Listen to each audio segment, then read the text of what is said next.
Today we're at one of the largest reptile expos in North America, NARBC Tinley. Get ready to see some of the wildest, rarest, and most jaw-dropping reptiles you've ever laid eyes on. From frogs that look like tomato soup to majestic snakes and everything in between. This is the place to be if you're as obsessed with reptiles as I am. Stick around because we're about to dive into the worlds of scales, tails, and epic reptiles.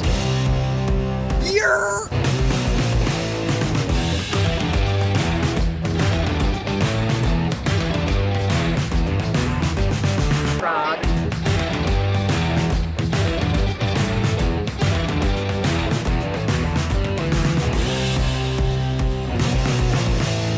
Now, for those of you that have never seen one of my Tinley videos, I primarily focus on the rare and kind of oddball species. There are plenty of other videos that will be posted from other channels showing off the ball pythons and crested geckos, which there are plenty of at this expo. Now, that might not appeal to everybody, but I assure you, stick around for the whole video because you will see some crazy things that you might not have even thought possible. I did want to say a quick thank you to everybody that said hi throughout Tinley and took some photos with me and shared their experience with reptile keeping, because that is truly what makes these expos so special. So I'll be highlighting some of the people that showed off what they picked up at Tinley later on in this video. Before we get to the cool let's get some coffee. And there's no better place than Cold-Blooded Caffeine. They are incredible coffee roasters. Stay tuned to the channel to see maybe if I have my own brand coming out pretty soon. You guys gotta hold me to that. Now that we got our coffee secured, let's move over to the rare animals at the Reptile Expo. Enjoy.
And now let's take a little bit of a break from the rare reptile species at Tinley to visit our good friend Eslin from Exotic Fire Hogs. What a fantastic display he had. Some of the incredible combos with equally as incredible price tags. But Eslin is just like us, where he focuses on the quality, not the quantity of the animals that he produces, and really making sure that those babies are well started before going to their new homes. It is something that all hognose breeders should do, but definitely not something they do. Enjoy Eslin's incredible variety of hognoses.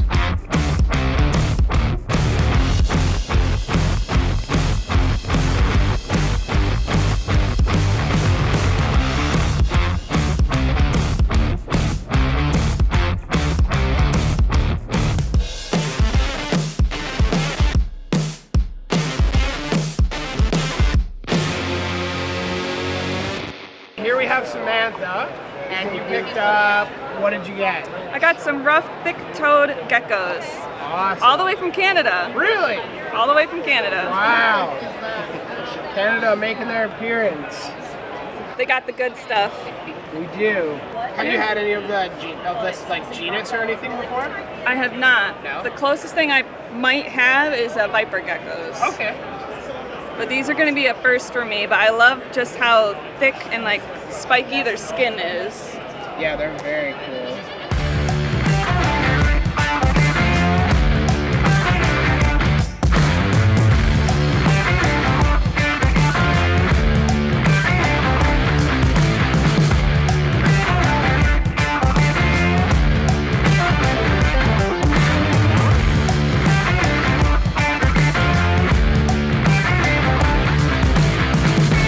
What have you done? I bought a thing. What really? did you buy? A snake. That's a weird looking corn snake. I know, it's a fancy morph of corn snake from Southeast Asia. Different species, but it's pretty much a corn snake. No, not really. So far from a corn snake.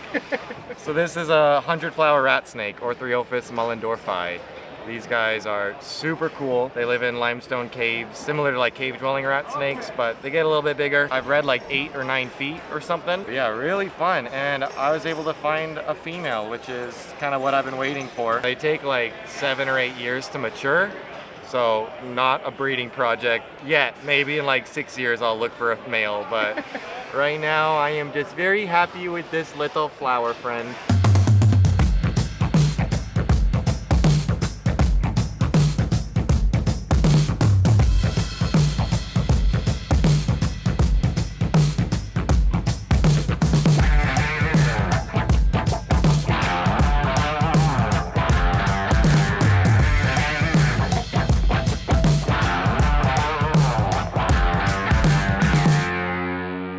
This is a Tytula carnata. This is a female melanistic phase, native to Southeast Asia, so Malaysia, Indonesia. Their common name is greater keeled rat snake.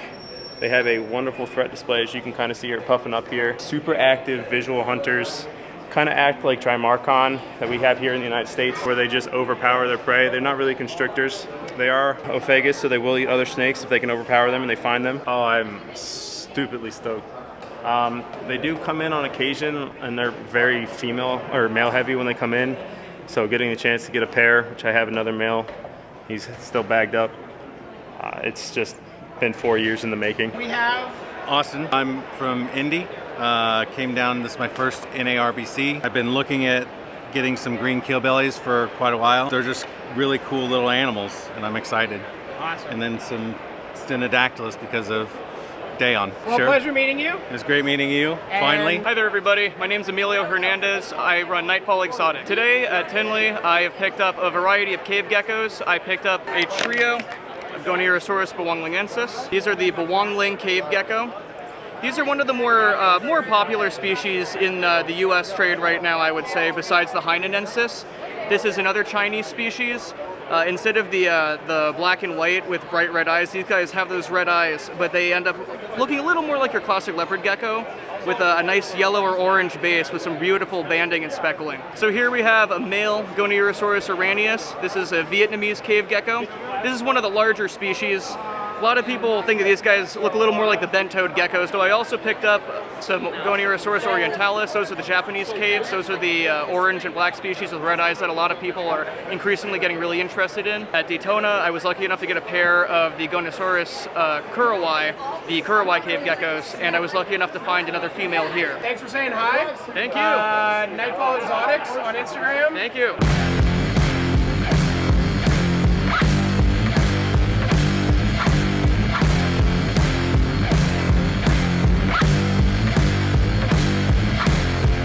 We're here with Mark from Vision and Custom Cages. We're here at Tinley debuting our new Ultra Rodent Rack. It is a customizable rack where you can use V18, B35 short, and B35 tubs on it, which is a cool option for people that want to house multiple size rodents in the same rack. A lot of features went into it. We did a lot of testing with multiple breeders to make sure it was going to be a viable option using our tubs and some of our previous rodent options that we had on our other rack.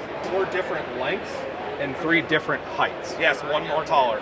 So this is short, this is standard, and then there's one taller. One of the coolest things that we were able to see at Tinley is a brand new morph of hognose snake created by Jeff Galewood at JMG. Let's have a chat with him to see what his thoughts are on that and a couple other subjects. Stay tuned. But the one thing that Symphony does, like a really high expression one, which is really interesting, if you look at some of the Arctic Symphonies I have, regular Arctic Symphonies, the one thing you can look at them, the black isn't really, there isn't much on the scales, it's mainly in between the scales. And it gives it like a really wobbly, kind of almost like striped connected pattern. And it really reacts really well with Conda, especially Super Arctic. And so it's popped up in my Super Arctic lavender stuff, and so this is a Moonbeam Symphony. Yeah, it makes them really nice stripe like that. So it's very consistent, that's a cool thing. When you put Symphony with anything Conda, it reacts really strongly. And all my Symphony anacondas, like I have Arctic Symphony condas, and those ones are almost pinstriped, they almost look like patternless, they're almost like Super Conda appearance. But with the Super Arctic adding more melanin, you get these really thick striped ones. And you can see I have another one in here. And they get the name Symphony from the markings on the Super Arctic Symphony's nape of the neck back here. They kind of look like bass clef notes. It is a polygenic trait. It's very strong acting though, so it's one that you could probably, some people might confuse with dominant at first, but yeah, it's definitely a polygenic. Yeah, so it's a really cool way to ensure making like really thick striped hognose. So if you want to see any like morph combos with a nice thick stripe, the Symphony really helps with that. Skullface, we can talk about Skullface if you'd like. I'll talk about these all day. Well, this is an incomplete dominant. I'm pretty positive it's an incomplete dominant. I have not bred them together. The originator says he hasn't bred them to Skullface together yet, or at least got babies. Because these have like slight Nero issues, and there's some that are like definitely pretty noticeable. They're not as bad as the Nero issues you see in spider ball pythons, but it's still there. And you probably won't see it in any of these. These ones like really aren't bad. Most of them aren't, but sometimes you might see a little odd movement. Yeah, a little wobble here and there. They don't really tilt. I don't ever see them lay upside down or lay on their back, so they're not severe. Again, they're not nowhere near as bad as a spider ball python, but it would have been really nice when you're buying a group for $70,000 for the person to tell you and fucking disclose, hey, these have Nero issues, and not be a total fucking lying dick. That would be very nice. So anyway, the Skullface is pretty cool, and I would say if it wasn't for the Nero issues, this is an absolute must-have. It's kind of it's a tough one because the Nero issues are very minimal. Like, see, you did it. Yeah, you see that? Yeah, Philip would say that's normal. Anything that thinks that's normal. It could fucking go like this, bobble its head, that's normal. Anyway, it gives them solid black eyes a lot of times. You can see this guy's tongue is actually kind of more like grape colored. Oh yeah. And then this one actually has a two-tone colored tongue. It's actually pink up front, and then these guys also have solid black eyes, and they're not Super Arctics, of course. And so yeah, Skullface a lot of times give solid black eyes. Huh. It lightens up the body because this is a Super Conda Arctic Skullface. And Bree, you've seen Super Conda Arctics, and you know, like this one's more platinum looking. Like, it's a lot cleaner. Yeah, it's really pretty. This is an Arctic Conda Skullface. Yeah. And so anyway, yeah, it's one of those ones like you kind of have to decide for yourself. I'm still on the fence if I should be continuing to breed them because the Nero issues, you know, aren't that bad. I think as long as you're like hatching out like not like small runtly hognose from like a twin clutch, the Skullface are mostly pretty good. On a scale of like 1 to 10, 10 being the worst. Like for Nero issues, I put ball python or spider ball pythons like around like, I don't know, maybe like an 8. There's definitely something out there worse than them, but maybe it hasn't been made. So I put these guys at maybe like a 3 or a 4. You know, they're not as bad as an Enigma leopard geckos. Actually, I put worse than a spider ball python. But so you can decide for yourself if you think these guys should continue to be bred. Bree, thanks for sparking a nerve. It's always entertaining, Jeff. We appreciate it. Thank you. Thanks for stopping by. Yeah, hopefully you had a good Tinley. It was. Great show. And I also have to quickly feature these incredible plaques made by Michael Brown at Native Range Studios on Instagram. These things are stunning, and I'm really hoping to get some made for some of my dart frogs and probably a few other species in the reptile room, because look at these things. They're just so eye-catching and absolutely gorgeous that everybody needs some in their room.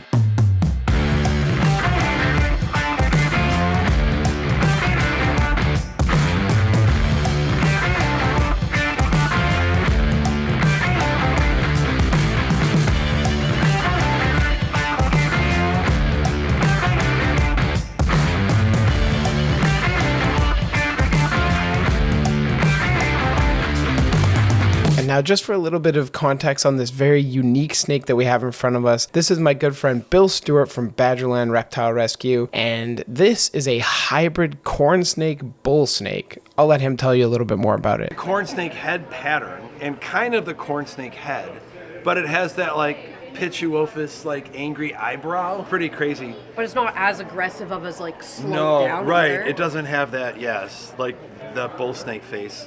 And then if you feel like the back, the scales feel a little bit more keeled, and on the sides they feel a little bit more smooth. So like that scale keeling isn't consistent. Well, this is an adult, yeah.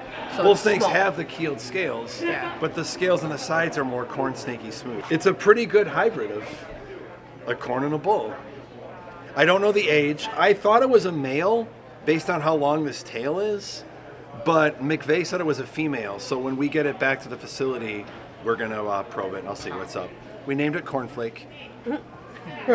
And we're keeping it education animal. We're going to bring them to future Tinleys. We'll have him here on display next time. Cool.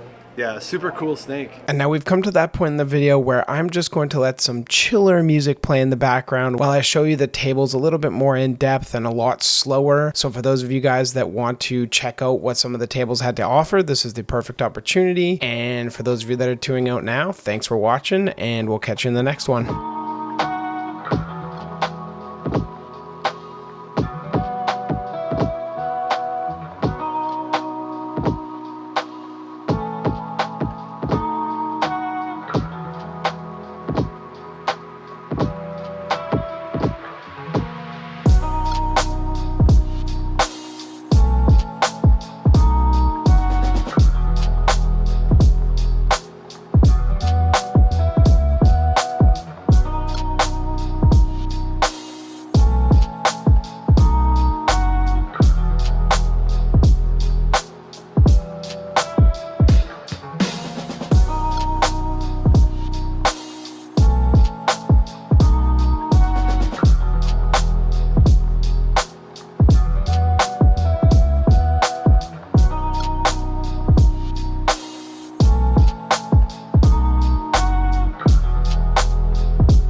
And that is a wrap on Tinley, October 2024. I want to thank everybody who came up and said hi to me at the expos, as well as those of you that are watching this video right now, because it truly means the world to me. If you enjoy this content, make sure you click subscribe. If you have any questions, comments, concerns, anything like that, leave them in the comments section below. March Tinley, question mark? Who wants me to go? Leave it in the comments down below.